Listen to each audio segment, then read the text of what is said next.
Set within the environs of Bristol's old medieval castle, the site of Castle Park View lies close to the heart of medieval Bristol, with the former castle moat still flowing beneath in a culverted ditch. Castle Park View sits upon the southeastern corner of Bristol Castle, which was reputably one of England's largest castle and dates back to at least the late 11th century. Castle Park is located to the north of the site and contains a number of heritage assets, including Grade II listed Castle Keep, castle wall remains, and vaulted chambers associated with Bristol Castle, as well as the Grade II listed Church of St Peter. Bristol grew up during the late Saxon era, or the 10th to 11th century, along the east to west ridge north of Bristol Bridge. This elevated piece of land was protected north, south, and west by the rivers Frome and Avon, and east by a castle. Decades of discontentment rooted in taxation of the townspeople by the castle constable led to rebellion in the town of Bristol and resulted in extensive damage to the castle. The civil unrest was brought to an end in 1316 when the Earl of Pembroke arrived to mount a full-scale siege. By the 16th century, the castle had fallen into disuse. The city authorities had no control over royal property and the precincts became a refuge for lawbreakers. A considerable amount of Bristol Castle was also destroyed during the English Civil War in the middle of the 17th century. 3 centuries later, the area around Castle Street was a bustling part of the city again. However, on the 24th of November 1940, the Luftwaffe targeted the city of Bristol in a devastating air raid during the Second World War, decimating the buildings around what is now Castle Park, along with the remains of Bristol Castle. Construction of the Central Ambulance Station in 1967, some 26 years after the air raid on the city. This also took its toll on what was left of the castle. Although little of Bristol Castle can now be seen, the construction of Castle Park View has provided archaeologists from Bristol and West Archaeology with the rare opportunity to examine part of the city's earliest foundations. Prior to commencement of works on site, and in line with planning condition requirements, Bouygues UK commissioned an archaeological dig to locate the existing dry ditch between the castle site and the river. A historic moat or culvert still exists and actually runs directly under the Castle Park View site. The culverted River Frome, primarily used as a flood alleviation mechanism, essentially divides the site in two, significantly reducing the area for any building footprint. The brownfield site on which Castle Park View is under construction is the former home of Bristol's Central Ambulance Station, built in 1967 and owned by the South Western Ambulance Service. The former ambulance station was demolished in March 2015 when Bouygues UK and Linkcity, along with their design team, won a competition by the Homes and Communities Agency and Bristol City Council to become their preferred development partner, to bring forward a residential-led regeneration of the former Central Ambulance Station site in Bristol, and bring the area around Castle Park back to life. It's just over 2 years since we started on Castle Park View, our landmark 26-storey residential tower in the centre of Bristol. Park View was to be the first tall building in Bristol for several decades. This 322,000 square foot regeneration scheme will provide much needed 1, 2, 3 bedroom homes on the site of a former ambulance station. It is a great achievement to be delivering 375 critically needed homes in Bristol city centre, and even more rewarding to be developing 75 of these as affordable apartments. Delivering Bristol's tallest building is no small feat. Linkcity and Bouygues UK's ability to work as sister companies allows an integrated approach. Both companies can draw on each other's financial strength, technical expertise and innovation. Castle Park View has a fundamental impact on Bristol as a city, both socially and economically, and we're very proud to be on track to deliver the high quality housing scheme for Bristol in 2022.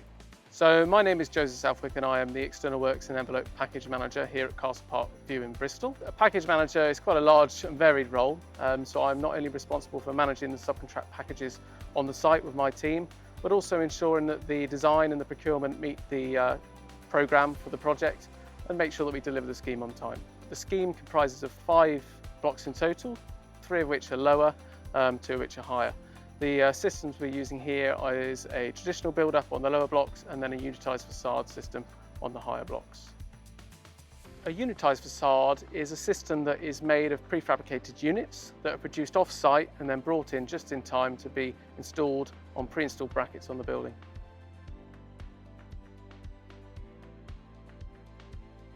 So my name's Nick Thursby. I'm a director at Chapman Taylor. I joined Chapman Taylor over 20 years ago in the London studio, but I helped to establish the Bristol studio a number of years ago, and Castle Park View for us represents a very significant project, not only for the Bristol studio but for the whole Chapman Taylor group. There are lower, more traditional clad buildings that sit along Marybush Lane and the lower end of Tower Hill and Queen Street that we feel respects the church and adjacent homes. As these family members step up towards Castle Street, we've liked to feel we've achieved a more bolder and more contemporary design which is used to front the park. It's important, I think, that the tower has its own character but sits comfortably on the Bristol skyline. The use of intermittent materials on its corners is an intention to allow the strong character of the building to be softened at its edges. I think finally these reflective corners, the aim was to reflect the changing sky, the skylight during the day, and blend with the skyline at certain times to present a unique building that we feel separates it from its surroundings. Hi, I'm Kieran Bradley. I'm Associate Director at Chapman Taylor, and my role is I'm running this project day to day on site. So I was here yesterday, I'm here tomorrow. The detailed design stage of this, so Reba Stage 4, took place after Grenfell. So it obviously had a lot of attention paid to it. With that, we've got fire engineers, we're working closely with NHBC, also with building control. So plenty of scrutiny getting taken with regards to the materials, the fire testing, and all of the approved certificates that go with that. And it's not all about the fire. Obviously, fire is in the limelight at the moment, following what's happened. But you've got water tightness, you've got acoustics, you've got sort of thermal gains and all of that, the sort of U values around the building to consider as well. So it is a high quality material we are building this building with, and there's no corners cut on that for sure. So yeah, there's a number of reasons why we chose to use a unitized facade on the higher blocks here at Castle Park View. A factory setting for the manufacture of these panels allows for an enhanced quality, enhanced checking, a reduction in waste, and also a reduction in lost time due to weather. And obviously the current pandemic would have stalled progress on site. So there's a real benefit to that. Units can be installed level by level, allowing internal works to start earlier and progress as the facade system is installed. So that's what we did here on Block C and also Block A on the other side of site, is that we had a system where the concrete frame was being built, slowly followed by the unitized facade, and then the internal works were progressing behind that. So it was a real good sort of system we had in place here. Another key factor is that the units can be installed from inside the building, meaning that on a city centre project like this one, having a small footprint, this will mean less space is required on the ground. There's also a massive amount of key safety benefits with using this system, which was another key reason why we went for unitized facade. It has its advantages from speed and off-site construction. I mean, the Grenfell element making it more expensive, it's kind of hard to measure. Insulation is a big thing to look at. Obviously, a PIR insulation used to get frequently used, whereas now mineral wool insulation would get used, which is more expensive and also double the thickness. So with that thickness increase, you've got all of the other aspects that come along with that of deeper window reveals and more stone or brick in that reveal, and bigger brackets and bigger fixings because they're spanning further and all of that. So yeah, it does have a knock-on effect, so to speak. Very hard to measure though. As I mentioned earlier, obviously a lot of the work goes into producing the panels off-site, and then they are delivered just in time of our programme. The only considerations to have with programme are the weather. So because these panels are installed using spider cranes from the slab edge, there's obviously certain wind restrictions for that. But in terms of programme, we started installing in May last year, 2020, and we concluded the panel installation up to the top of level 24 in April this year. So a pretty good time for that. The castellations on the top of this building are effectively 6 metres of additional steel, which are then clad in the same stone and a powder-coated aluminium panel at the back to give a crown effect of this building. It also gives it the additional height it requires to be the tallest residential building in Bristol. These have obviously had their challenges. The original design actually had the steel fixed to the front face of the slab, but ultimately we couldn't make that work in design, so now we've had to fix it to the roof slab.